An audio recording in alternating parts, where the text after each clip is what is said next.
ladies and gentlemen, if you were expecting an intro for the show tonight, you're not going to get one out of me. Because in my honest opinion, not only this show sucked tonight, big time, but this show does not deserve an introduction from me. That's just the reality of things.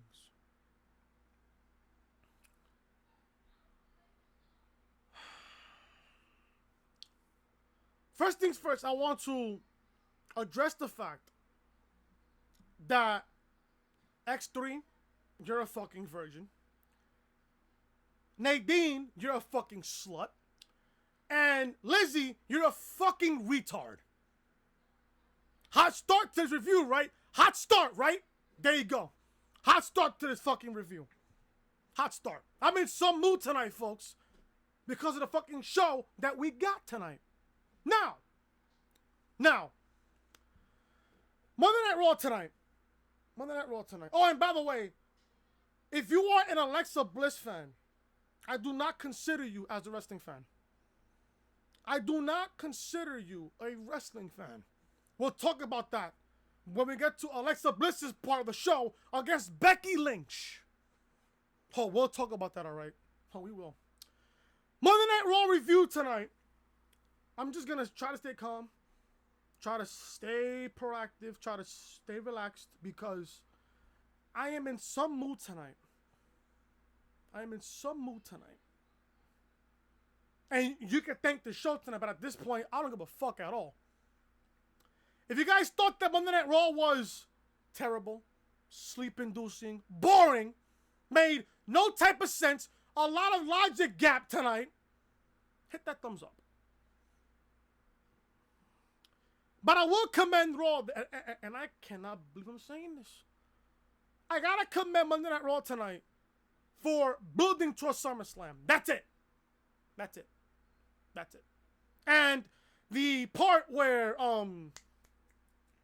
they were showing footage of earlier in the afternoon before Raw started, where Natalya was in the ring with Fit Finlay, and how Fit Finlay was trying to teach Natty how to escape the disarmor.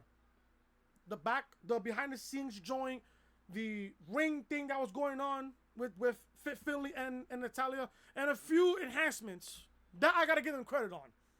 It was a nice touch to the show, which made, a little bit of realism, because Natty was trying to train for her match against Becky at SummerSlam, which I clearly commend them on.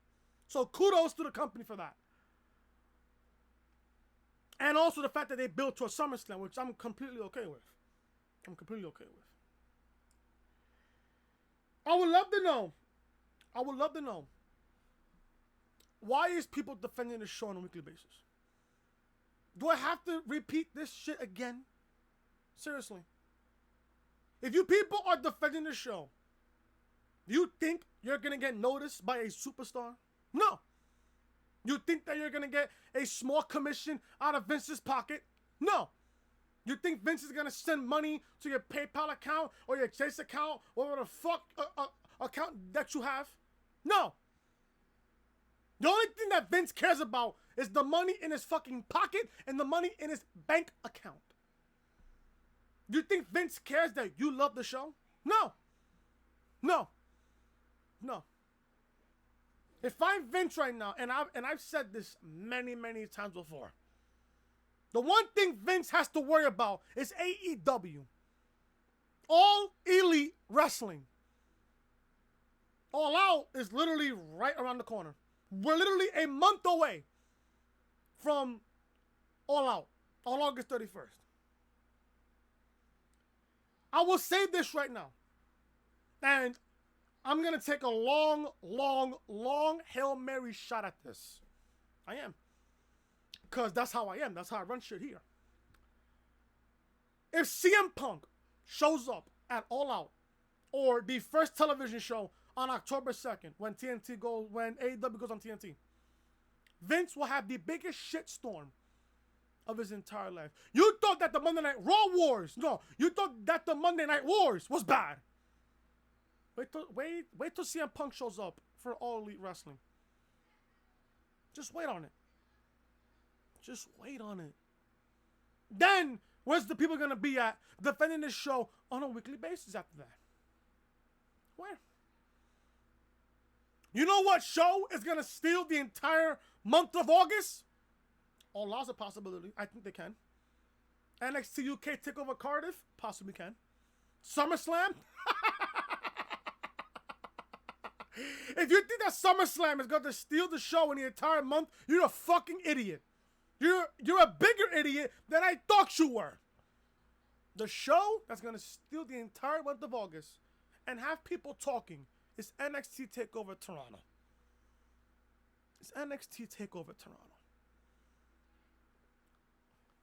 I don't know how people can defend this show tonight. I don't know how people can even defend the 24/7 championship. I don't know how, folks. I don't know how. But I will say this, though. For all the people that are defending the show every single week, praising the show every single week, keep that same energy going. When AEW goes on TNT on October 2nd, you're going to see the ratings on their first show. Probably the next day or on that Friday.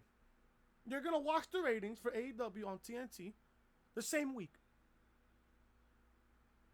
You're going to see that AEW, crossing my fingers here, that AEW is going to have better ratings than Raw ever did this entire year.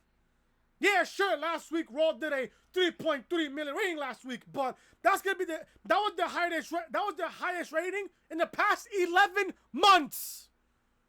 11 months.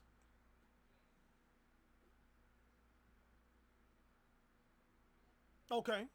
You want to know why they had the highest rating so far in the past 11 months? Was because of the Raw reunion last week. Look who was on the main event of the show last week. Stone Cold Steve Austin. Raw reunion last week was completely fucking terrible. This week, Raw tonight, was worse. Hell, and I thought Raw last week was the worst show of 2019. This could be the worst one tonight. This Raw tonight could possibly top what they did last week. And the only thing that they did was build towards SummerSlam tonight. Which, again, I'm going to give the company a golf clap on. Which side of SummerSlam are you more excited on? Raw side or SmackDown side? Leave a comment down below on the comment section. If I have to pick one, it'd be SmackDown side. I'm excited for Bayley versus Ember Moon. I'm excited for Kofi versus Orton at SummerSlam. I'm excited for that. Those are two matches that I'm looking forward to at SummerSlam Sunday in Toronto. But we're going to talk about everything here on Monday Night Raw tonight.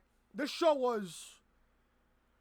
Bro, it was at a point where once Maria won the 24/7 championship, I just walked out of my room and walked out of my house. Literally walked around the goddamn block, went to the store, bought me a water, and then came back home. I was gone for like a good 10 to 15 minutes before I came back. And then I come out, and then I come back home. The OC wins the fucking Raw Tag Team titles, which I don't fucking agree on. We'll go over everything on the show tonight here on the official review. If you guys don't know who I am your boy Chris. Thank you guys so much for tuning back into the channel on this Monday, July 29th, 2019. Thank you guys so much for tuning back into the channel. If you guys thought that Raw was completely terrible, boring, sleep-inducing, didn't make any fucking sense, or Raw had a lot of fucking logic gap, hit that thumbs up. Leave a comment down below what you guys thought of Raw tonight. And also, which side of SummerSlam are you looking forward to? Raw side or SmackDown side? I think the majority of you people are going to say SmackDown side, which you guys should. And also, if you guys are new to the channel, please be sure to hit that subscribe button down below and turn on those bells for all notifications. If you guys missed the content from this past weekend, episode 44 of the Reality Podcast was live yesterday on Sunday. We talked about World Wrestling Entertainment caused confusion by nixing a title match from from the Smackville special. I'm not surprised at this, but link to episode 44 of the podcast will be in the annotation above that you see on the upper right-hand corner of your screen. Check out episode 43 of the podcast from this past Saturday.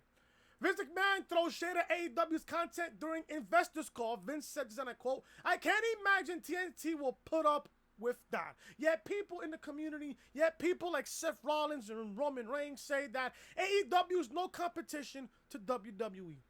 Yeah, keep that same energy on August 31st and keep that same energy on Wednesday, October 2nd, when AEW goes live on TNT. Keep that same energy, folks. Keep it going. Link to episode 43 of the podcast will be in the annotation above that you see on the upper right-hand corner of your screen. Also, check out episode 42 of the podcast from this past Friday. AEW set to make TV debut on TNT in October. And then I asked Vince, what's your next move? Link to episode 42 of the podcast will be in the annotation above that you see on the upper right-hand corner of your screen. And also check out Crash Team Racing Nitro Fuel Road to Glory episode number 3. Yes, folks, I apologize for the technical difficulties during the episode, but I gotta get that fixed anyways. But hey, Dr. Neo Cortex, hold my beer, bro. This was one exciting episode, and I apologize in advance for the commentary because my mic was muted by mistake, so I was pissed off at that. But the video still came out pretty good. You guys hit the like goal of 8 to 10 likes, so you guys will get episode number 4 this upcoming Thursday. So there you go. Link to Road to Glory episode 3 will be in the annotation above that you see on the upper right-hand corner of your screen. This is the official home of the Reality Podcast, so make sure you are connecting with your boy Chris on social media. Twitter, Chris from Loring, and Snapchat, Chris Most Hated. And like I said, if you guys are enjoying the content, be sure to show your support by hitting that subscribe button down below and turning on those bells for all notifications. Let's review this shitty piece of shit, sleep-inducing, logic gap-filled episode of Monday Night Raw. Before I want to begin Monday Night Raw review, man, I want to give a shout-out to Soda, shout-out to Bobby, shout-out to Matt, shout-out to Storms, shout-out to TM, shout-out to Christina, shout-out to Arnold, everybody that's in the both group chats that I'm in, the DJ Posse, the DJ Storms Posse, and the Evolution of Wrestling group chat. I want to give a special shout out to all of you guys. Love you guys so much, and thank you guys for all the support on my channel since I've been back. So I just want to give out my appreciation to every single one of you that has been with me since day one. So shout out to all of you guys there. Raw begins tonight. And did you guys notice that we did not see Shane McMahon tonight on Monday Night Raw? Wow! We also didn't see not Baron Corbin. We didn't see Baron Corbin. We didn't see Lacey Evans. Wow!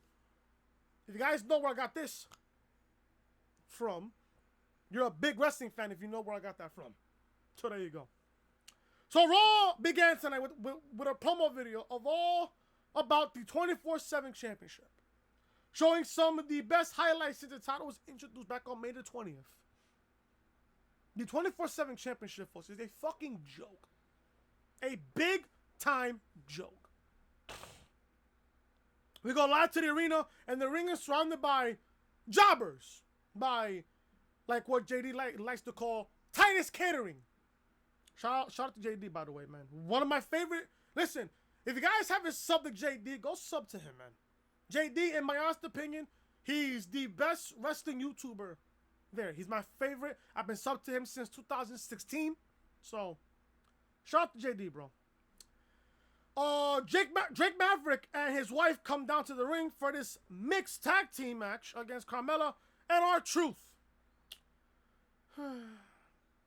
We got a 24/7 Championship Mosh Pit mixed tag team match. So you're telling me that R-Truth is defending the 24/7 Championship in a mixed tag team match? So you're telling me if Renee Michelle pins Carmella, does that mean that Renee Michelle wins the championship? Or does if Renee Michelle pins Carmella, does Drake Maverick win the championship? I don't know. Folks, you tell me. I did not watch this match. I was honestly playing Fortnite during this match. I did not even give a fuck at all. But R-Truth wins. R-Truth hits Drake with a facebuster suplex for the win. Now, don't get me wrong, folks. I love R-Truth. He's funny and all, but he's technically the only reason why the 24/7 championship even exists, if you ask me. And on top of that, the reason why the fucking 24/7 title is even in existence is to get everybody else on TV. So R-Truth wins. After the match, all the superstars that surrounded the ring climb in, and they get on the top of Truth like a dog pile, and the referee counts to 3. There's some confusion, but then Mike Kanellis rolls out of the mosh pit, and he's got the 24/7 championship. So Mike Kanellis pinned R-Truth to win the 24/7 championship. Ask me if I care. I don't. Kanellis runs to the back, and he's chased by all the other superstars / jobbers there. Except Truth and Maverick, he's locked himself in a room until Maria walks up yelling and tells him to leave. Fake stomach problems, she bangs on the door, telling him to let her in. He asks, who is it? And she says she will knock down the door and kick him in the vagina if he doesn't let her in. That was an interesting line. Mike opens the door, and it's his wife, Maria. I don't really care about the 24/7 championship. I just don't give a shit. I never liked that title to begin with. The title looks like a fucking toy, if you was to ask me. Do you know that somebody actually bought the 24/7 championship? People legitimately buy that championship belt off the shop.com. I ask why. If I was to get one championship of choice out of the shop.com that I would actually buy, is the Attitude Era World Wrestling Federation Championship. You know that big circle with the eagle on it? And it has that globe and it says champion in the end. That one. And it has the World Wrestling Federation logo on the very top. That logo, that championship belt, I would buy. But the 24/7 championship, keep that shit away from me. So now we get a gauntlet match to determine the number 1 contender for AJ Styles' U.S. Championship. Obviously, this match was fucking predictable. Obviously.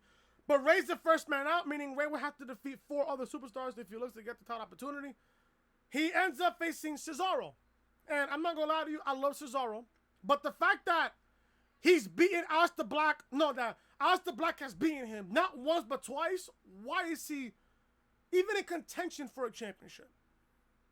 I mean, just look at the 5 superstars that were in this gauntlet match. Rey Mysterio hasn't done shit at all since he's been back. He won the U.S. title, then surrendered it, then gave it back to Joe. So obviously Rey makes some sense, but then again, why does he have to compete for a championship match when he can just ask for one? He never lost the title. He had to relinquish the championship due to a shoulder injury. So if anything, Ray should be competing for the match against AJ at SummerSlam by default. But no, this company doesn't think logic here. Cesaro, he's lost to Black not once but twice. One on Extreme Rules in a very good matchup, and then on SmackDown Live the following Tuesday. So I don't deem Cesaro at all for a number 1 contenders match. Sami Zayn. What the fuck has Sami Zayn done? Since he's been back on the Raw after WrestleMania. What has he done? Can somebody just clarify me that question? What the fuck has Sami Zayn done since he's been back? He lost to Finn Balor for the IC title on the Raw after WrestleMania. He sat in a electric chair and spoke about AEW. Then he's been out of TV for the past, month and a half, 2 months? Until Raw Reunion last week? What has Sami Zayn done to gain a championship match? To at least be in contention of a championship match? I don't know, bro. I don't know. Who else you got here? Andrade. Don't get me wrong, I love Andrade just as much as I love Cesaro. But at the same time, Andrade has lost to Apollo Crews last week on SmackDown Live. He lost to Apollo Crews last week. If anything, Apollo Crews should be in this match over Andrade. But then again, I wouldn't mind the Andrade versus AJ match at SummerSlam. That match I wouldn't mind. I wouldn't mind that at all. Then we get Ricochet. Ricochet beat AJ Styles once for the U.S. title, for him to retain it. Then AJ loses to him again on Raw the following week. And then at Extreme Rules, you have AJ beat Ricochet for the U.S. title. So obviously, it's obvious it's technically a rematch without saying it's a rematch. But I will admit this, though. Rey Mysterio versus Cesaro on that very first match, of the Gauntlet match, was a good match. No cap. I'm not going to lie to you. The match is good. Mysterio wins with a 619 and a frog splash. The match is good. Rey wins. Then Sami Zayn is the second opponent for Mysterio. Before the second match even begins, Zayn runs down and attacks Rey, kicking and punching him against the ropes. Then the match started between Rey and Sami Zayn. Sami forces the referee to start the match, and he instantly looks for the haluva kick, but Rey dodges it and rolls him up for a win. It is official, folks. Sami Zayn is a certified loser on Monday Night Raw. Boy, have you killed Sami Zayn. And boy, have you killed Cesaro. My God. So fucking disappointing. So after that, we get Rey and Andrade. How many times have we seen this match already? But every single time I see those two men fight, I get flashbacks of Rey and Eddie. Have you been noticing that Andrade has been using the Three Amigos a whole lot more now? Yeah, it's a dedication to Eddie Guerrero, which I don't really mind at all. Eddie is one of the greatest Latin superstars of all time, in my honest opinion. I love Eddie and I miss him. But I think that Rey sees Eddie and Andrade really does speak a lot about how much Rey loves to work with Andrade. And it speaks for itself. Usually when Andrade does the Three Amigos, I remember this in the very beginning, when Andrade started to use the Three Amigos when he got called up to the main roster. When Andrade and Rey were feuding on SmackDown Live, which was really, really good, by the way. With that match that they had during WrestleMania season, that match was fantastic. That show, I forgot, it was a random show on SmackDown Live where Andrade and Rey were fighting for a good 20 minutes. And that match was fantastic. People told me that match was one of the best matches of the entire year. But now, we get this match on a Gauntlet match on Monday Night Raw on the road to SummerSlam. How many times have we seen Rey and Andrade fight? A whole bunch of times. And they've got it to a point where they just killed the entire feeling and the entire magic of that feud. It's facts. But I love how Andrade uses the Three Amigos and the fact that Rey lets Andrade hit all three suplexes. I just love it. And then Andrade does this. I love it. I see some Eddie Guerrero in Andrade. And Andrade is special. Just look at his run in NXT. Well, his last run in NXT when he won the NXT Championship. 5-star classics with Gargano. 5-star classic with Black. A 5-star classic with Drew McIntyre. Back in 2017. Fantastic. But obviously Andrade is a SmackDown superstar, so I'm wondering why is Andrade even in this match? Is beyond me there. If anything, Apollo Crews should be in this matchup. But Andrade beats Mysterio after hitting a hammerlock DDT. So Andrade wins. After the bell, Andrade stomps on Rey, then rips his mask off. The Ricochet is out next, and at this point, Jessica's going crazy. Oh, why did the Ricochet get a fucking entrance? It's a Gauntlet match. You just have to go straight in. It's a Gauntlet match. So Ricochet's out next, and he runs to the rescue of Mysterio. Ricochet hits Andrade with a springboard clothesline. Andrade regroups with Vega while Ricochet hits Mysterio, and there was no wrestling in this entire fucking thing. So we got Ricochet versus Andrade, and to be honest with you, if Ricochet was to win back the U.S. title, I wouldn't mind the feud between Ricochet and Andrade. I wouldn't mind the feud at all. It just brings back NXT days. I mean, obviously those two men never fought one-on-one, but still, it would have an NXT certain like feel if you put Ricochet and Andrade one-on-one for the U.S. title. I would love it. I would love it, but obviously with Ricochet on Raw and Andrade on SmackDown, we all knew who was going to win this matchup, folks. Ricochet wins with the 630 and picks up the victory over Andrade Cien Almas. I want to put that out there. Ricochet once again the number one contender for the U.S. Championship. We see replays of the match. Then Kayla Braxton, Bay, comes into the ring for an interview.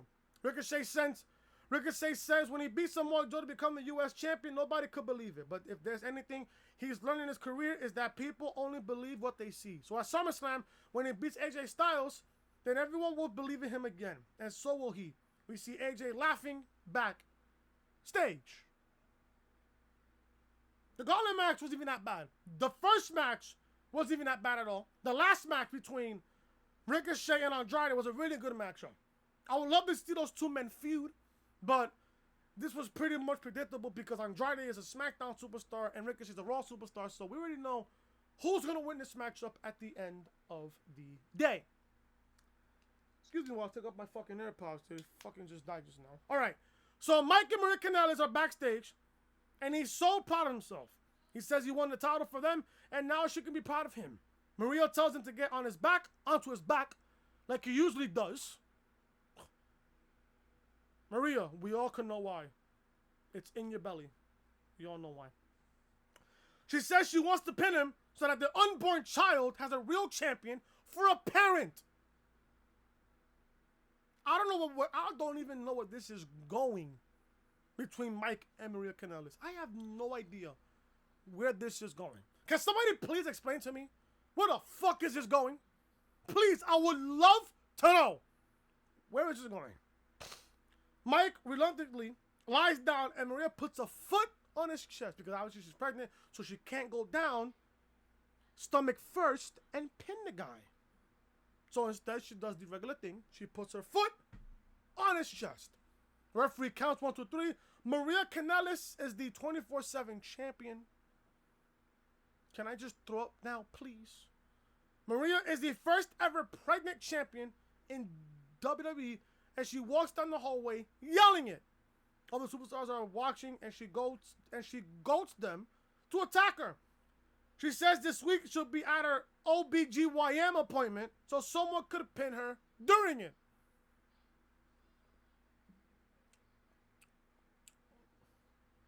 I have no words at all. I have no words. I have no fucking words whatsoever. I don't. And that was the only time we saw the 24/7 championship change hands. Change hands. We got a moment of bliss coming up next with Alexa and Nikki. Let me say this now about you Alexa Bliss fans out there. She fucking sucks in the ring. No cap. She's even worse than the Iconics. And that is saying something. She is worse than the fucking Iconics. Which is fucking worse. My God. Sweet mother of Jesus.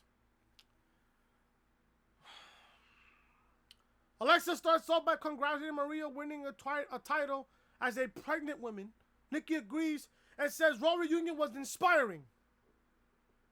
You know what the fuck was inspiring in me during this Raw review? For me to go to sleep even more earlier. Because this show sucks. Alexa reiterates what Stone Cold said last week. We're all family. However, Dolph Ziggler betrayed the family on SmackDown when he super kicked Shawn Michaels. It was deplorable, but it wasn't the only deplorable thing that happened today. So this was the point of the show where we saw Bliss send us a video from earlier today of an empty arena. Now, I love this type of shit. With Finlay training Natalya and others, when Becky Lynch ran down and attacked both Finlay and Natty. The fans cheer, and Alexa berates them. She asks if that's the kind of example the Raw Women's Champion should be setting. Cross says Becky is attempting to take on the title for SummerSlam. However, tonight, Alexa says she will take the man down a few pegs. Now, I love this shit. I love the fact that they showed the empty arena with Fit Finlay and Natty, with Fit Finlay training Natty on how to escape the disarmor. Now, I love shit like that. I really do. I have to commend Raw tonight for doing that and showing that. I gotta commend them for that. So Lynch appears on the Titantron and says she decided to take a few minutes out of her day to threaten Alexa. I don't know. I don't even know why, Becky, you're even wasting your time on somebody like Alexa Bliss. I don't know why. Don't know why. She says Alexa can say whatever she wants for free right now, but she'll pay for it later. Lynch asked Cross if she really came all the way from Scotland to be a coffee maker for Bliss. I'm not going to hold you. I giggled just a little bit. I giggled. Not laughed a lot, but I giggled. I giggled just a little bit. And then asks her Celtic, where her Celtic pride is. Lynch says Natty learned earlier today that what happens when she's pissed off, and Bliss will find out later. Because Alexa Bliss will be one-on-one in a match with the man herself known as Becky Lynch. Can we stop calling her the man, please? Like, it's at that point where it's cringe. Please, can we stop calling Becky Lynch the man? She's a fucking woman, for crying out loud. Then the Usos come out and we get the triple threat Raw Tag Team Championship match between the Revival, the Usos, and the OC. And Carl Anderson and Luke Gallows. I thought that we was going to get the Revival and the Usos at SummerSlam. But at this point, they got a triple threat match for the Raw Tag Team titles. With just 2 weeks left till SummerSlam. You can't build a fucking tag team match in 2 weeks. So I don't know what the fuck happened here. But I came back home from my running a block break because I left the fact that Maria won the fucking 24/7 championship. So I come back home and I find out that the OC won the Raw Tag Team titles. I missed the entire match. I came back home. I come into my room. I find out. I come into the TV. I saw the referee count 1, 2, 3. The OC wins the Raw Tag Team titles. I don't give a shit.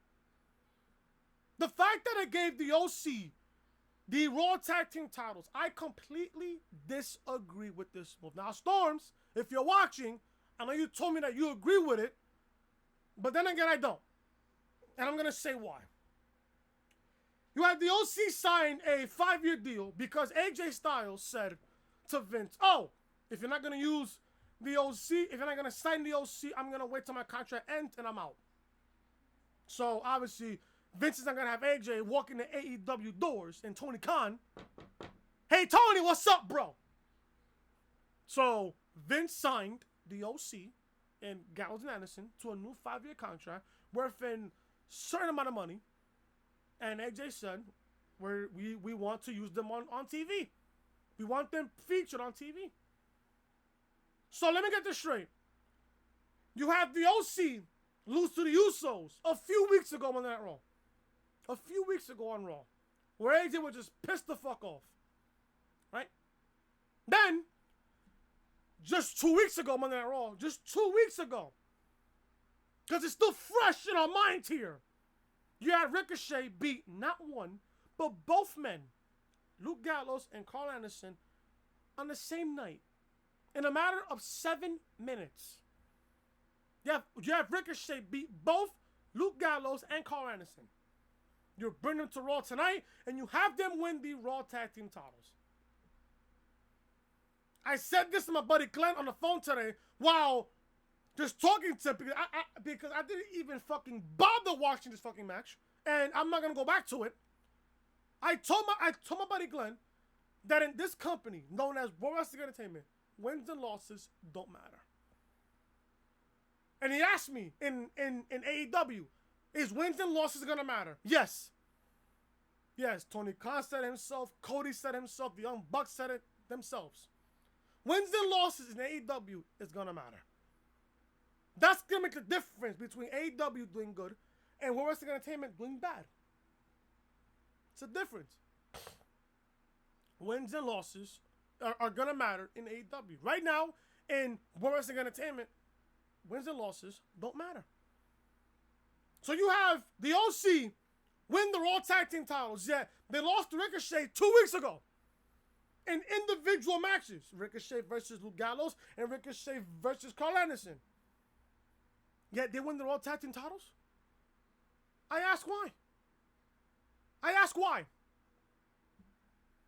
Just logic. Nothing but logic there. Wins and losses, this clearly tells you right now that wins and losses don't matter. They don't matter in World Wrestling Entertainment. And on top of that, the OC just signed a new 5-year contract with Vince. Because Vince doesn't want them to go to AEW. To sign with their buddies Cody, the Young Bucks, Kenny Omega. You get the picture? Good. The OC wins the Raw Tag Team titles. I don't know why. I completely disagree with that decision whatsoever. And if anything, this is what they could have done. And this is where they fucking left out a week of build. You could have had the OC built up last week, build them up this week, and build them up the next week. And then the week after that, you have the OC win the Raw Tag Team titles at SummerSlam. Was that so hard? Build them up for the next 4 to 6 weeks, and then when you're ready to give them the Raw Tag Team titles, you give it to them. And on top of that, the reason why the Revival lost the Raw Tag Team titles, not only that, but they were pinned as well, I believe. I believe they were pinned. Yes, they were pinned as well. No, hold on, let me scratch that. No, I'm sorry about that. They hit the Magic Killer to Jimmy Uso. So the Revival didn't even get pinned. Yet they lose the Raw Tag Team titles because that's the rules of a triple threat. First team to get a pinfall submission wins. Now I'm going to sit here and guess why the Revival lost the Raw Tag Team titles. It's because the simple fact that they wouldn't re-sign with Vince McMahon. They're gone when their contracts are done. When their contracts are out, they're gone. Hey, Tony. Hey, Cody. Hey, Kenny. What's up, guys? Pull up. The OC wins the Raw Tag Team titles, and to be honest, I don't care. If you just notice, AJ Styles has a U.S. title, and Gallows and Anderson have the Raw Tag Team titles. They have 3/4 of the gold on Monday Night Raw. There you go. So, moving on to the fucking show here.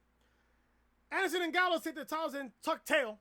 They pose in a rant with the belts. The OC now hold 3 titles, just at the New Day over on SmackDown. We got AJ Styles backstage getting a table set for the celebrations. Kayla Braxton, Bay again, walks up and starts talking to him. But Anderson and Gallows run in, yelling, and they all hug. We see some highlights from last week's Raw reunion.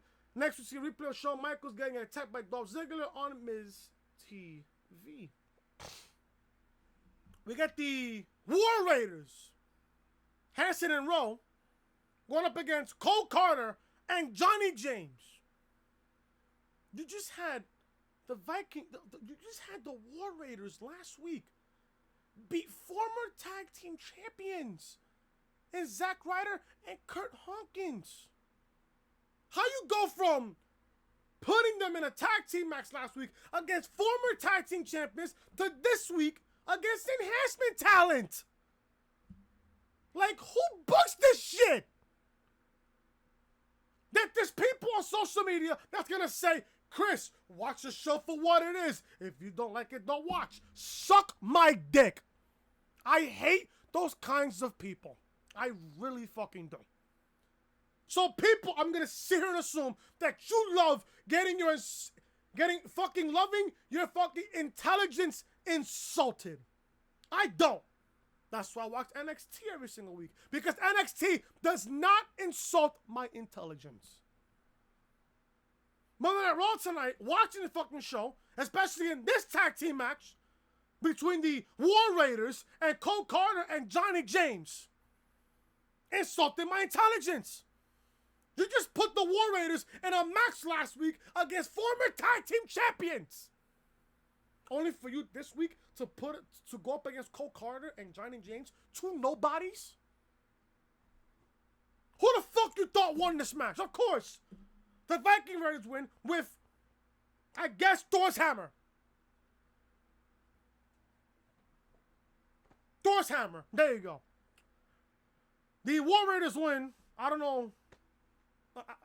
At this point, at this fucking point, just send them back down to NXT, please. Just fucking please. Send them back down to NXT at this fucking point. Why even call them up if you're not going to use them?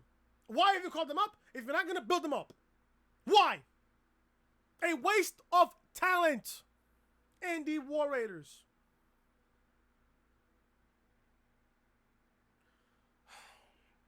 We see the Street Profits backstage and they recount the show so far. The show is fucking garbage. Ford mentions Maria and Dawkins asks why she's champion. Ford says it's because she's pregnant and can't be touched. Dawkins starts looking into the distance like he's all about her. Ford asks if he's the baby daddy and Dawkins tells him not to spread rumors. Ford says if he's the daddy, that means Maria has him for 18 years. So Dawkins grab him and tell him it's not funny. Seth Rollins walks up and Dawkins and Ford hug him. They say the locker room is behind Rollins as he takes on Ziggler tonight. And Seth thanks them. Ford starts to scream, burn it down. But Rollins stops him and says that's his thing. However, if they're going to do it, they got to put some skank on it. All three of them scream it. Oh my God. This was just cringe. At this point, I just don't care at this point. At this point, I just don't care. We get Becky Lynch shown walking to the ring where she will face Alexa Bliss next.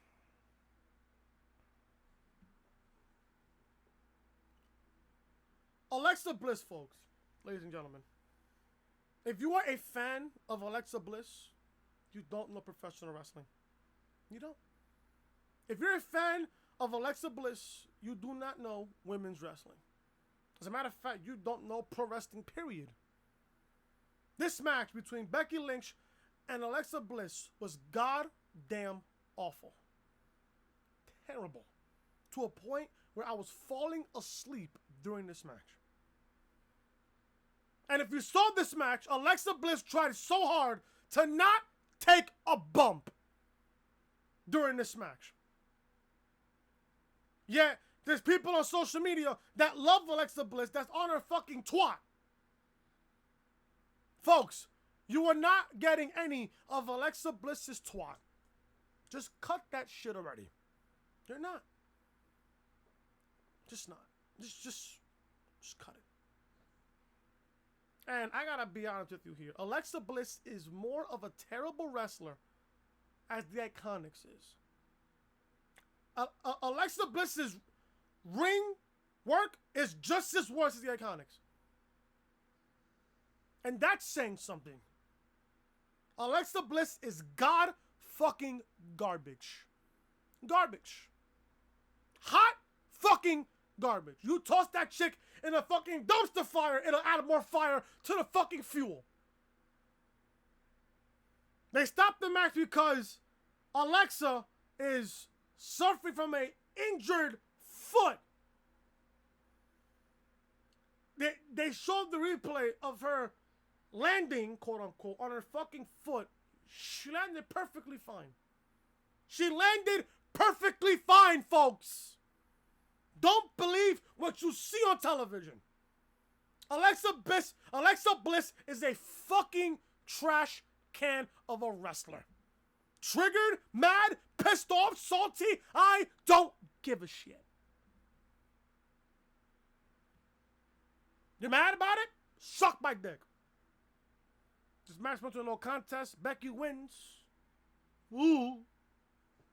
Because obviously, you don't want to have the champion losing to a SummerSlam.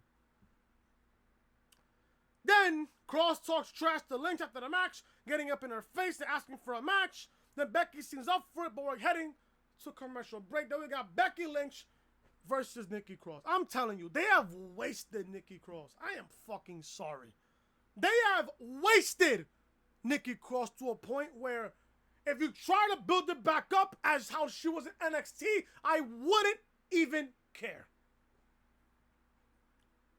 Becky wins with a manhandle slam.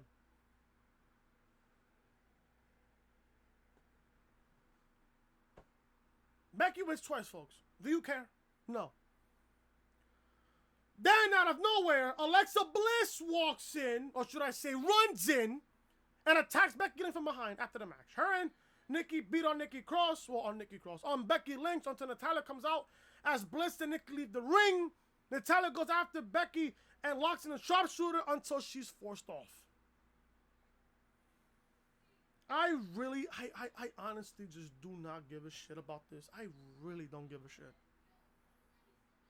The build to this match between Becky and Natalya is going to be good. I'm not going to lie to you. The build could be pretty good.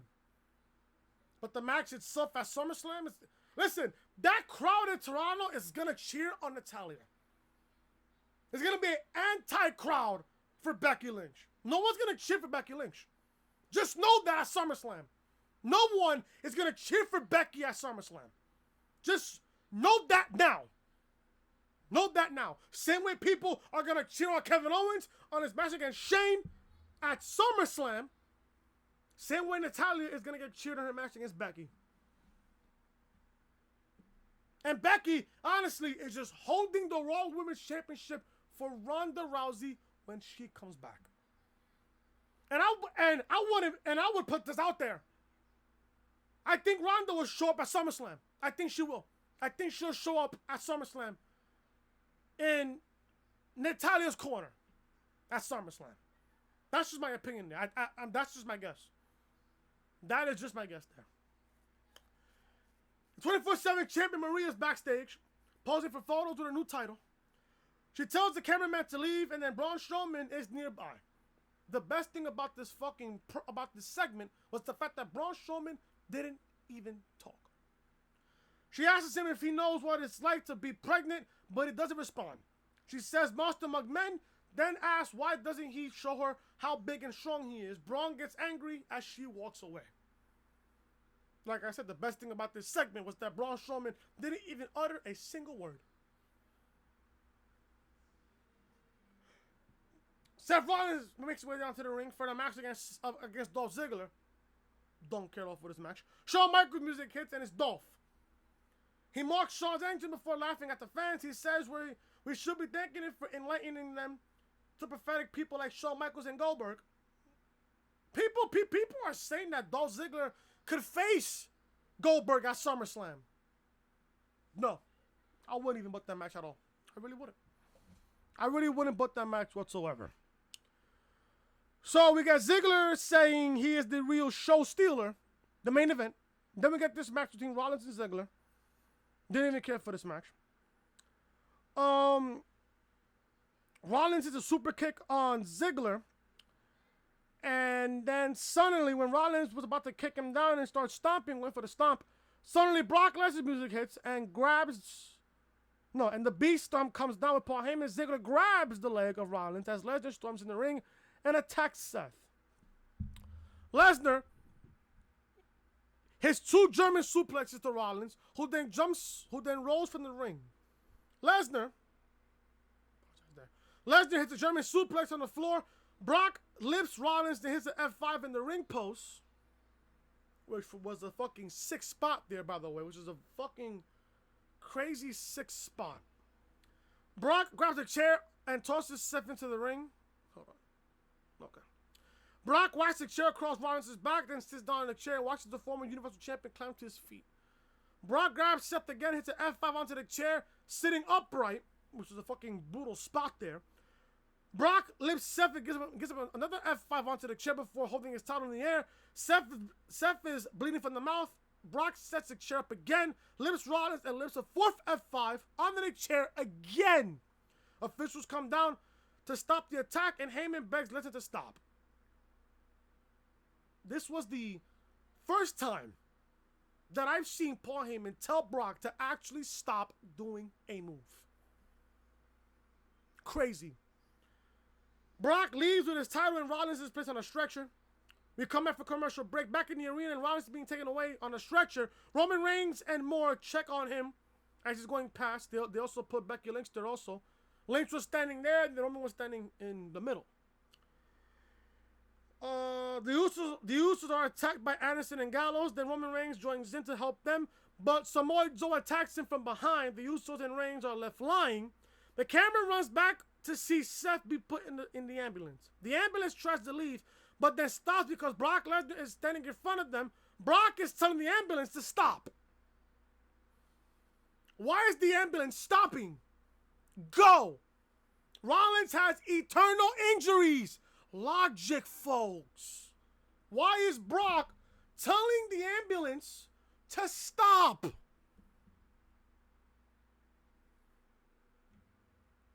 So many logic gaps in the show, folks. So many.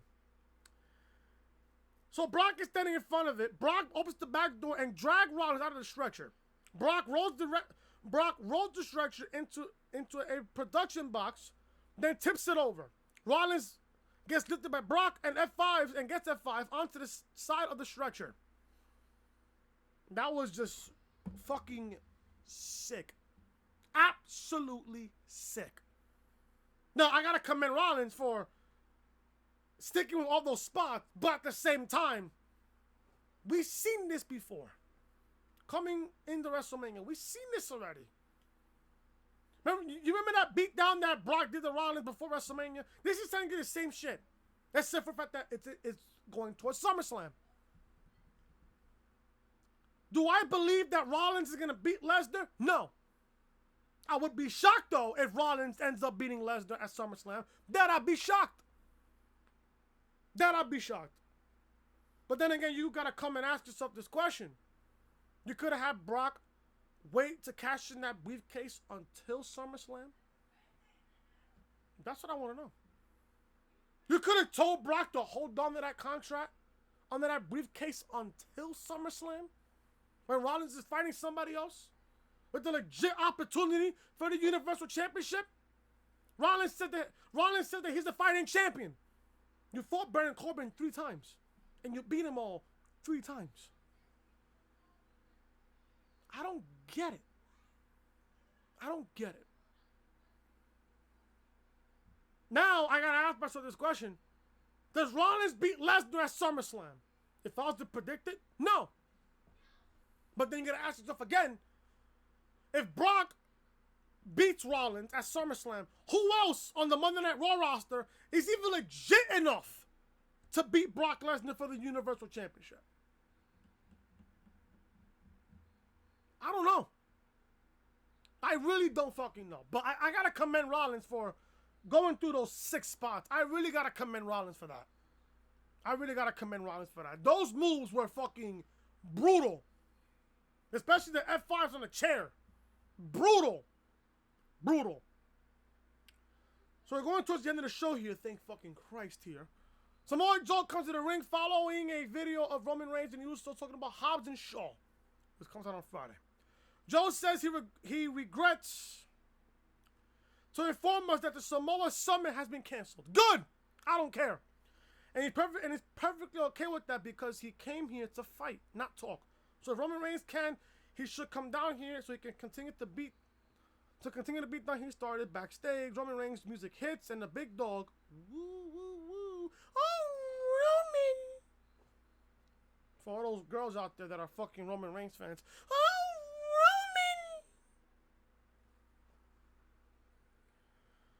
Roman music hits and a big dog marches down to the ring. Reigns slides in and Joe starts attacking him. Roman fires back with the right hands and knocks Joe from the ring. Roman slams Joe's head into the apron, then punches him around ringside. Roman delivers a headbutt, but then Joe whips him into the steel steps. Joe walks around, gloating until he turns around and Roman tosses the ring steps onto his face. Drew McIntyre comes running down. Oh my God, here we go again. And attacks Roman. Reigns fires back and knocks him into the crowd. What is with Drew McIntyre obsession over Roman Reigns? Can I just ask that question? I thought that feud was done already. I don't